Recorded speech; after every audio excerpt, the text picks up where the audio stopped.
नमस्कार, दैनिक साथी के डिजिटल प्लेटफॉर्म पर आपका स्वागत है। श्रीमद् भागवत अमृत महोत्सव में पहुंचे हरियाणा के विधानसभा अध्यक्ष ज्ञानचंद गुप्ता बोले, धर्म की ध्वजा देश के कोने कोने में फहरा रही जया किशोरी। संतों के वचन व प्रेरणा से देश बढ़ रहा है आगे। कहा, जया किशोरी धर्म आगे बढ़ाने में कर रही है विशेष योगदान। रेवाड़ी में बह रही है धर्म की बयार।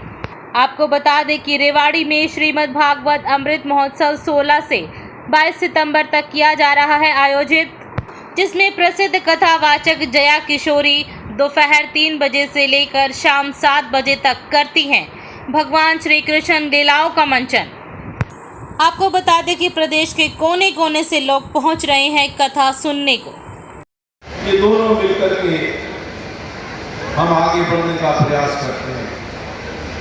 पूज्य जया किशोरी जी के बारे में जो बताया गया और मैं जिस प्रकार से आज इतनी बड़ी संख्या में यहाँ पर मातृशक्ति को देख रहा हूँ, भाइयों बुजुर्गों को देख रहा हूँ, और मैं तो ये कहूँगा कि रेवाड़ी और उसके इर्द गिर्द की पूरी जो लोग हैं, शायद रेवाड़ी शहर के अंदर कोई बचा ही नहीं होगा जो सब यहाँ ना आए हों।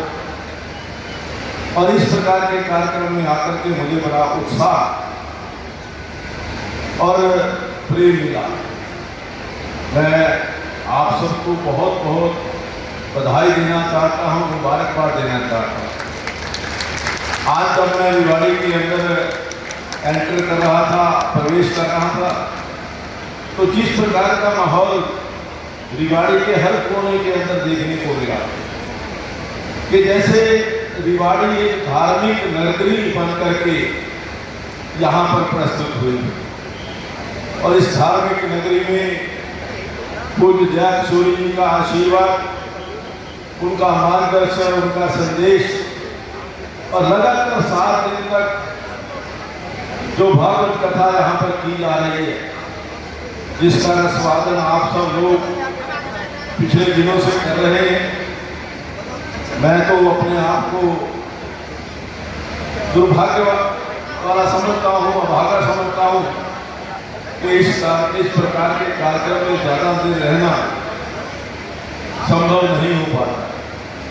मैं अभी राजीव जी से बात कर रहा था कि कोई भी कथा यानी शुरू से लेकर के अंत तक जब तक सुनी नहीं जाती, तब तक उस कथा का अर्थ भी समझ में नहीं आता और उसका मजा भी नहीं आता।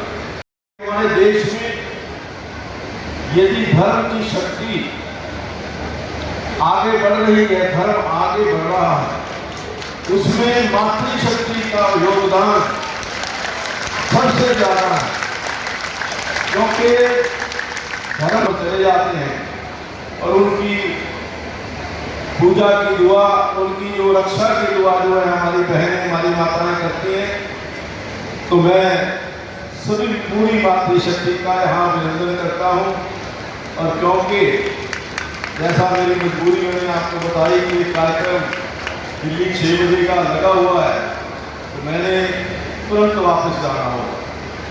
अभी हमारे भाई ने कहा कि यहाँ पर वैश्य समाज का एक वैश्य भवन बनने जा रहा है, तो सब जो भी कुछ मेरे को सरकार ने दिया हुआ वो समाज का दिया हुआ है, मेरा अपना कुछ नहीं है। मैं कुछ अगर देता हूँ तो वो समाज को जो एक ऋण मेरे ऊपर है उसकी वापसी का प्रयास करता हूँ। इस वैश्य भवन के लिए 11 लाख रुपये अपने जो निजी घोष है उसमें देने की घोषणा करता हूँ।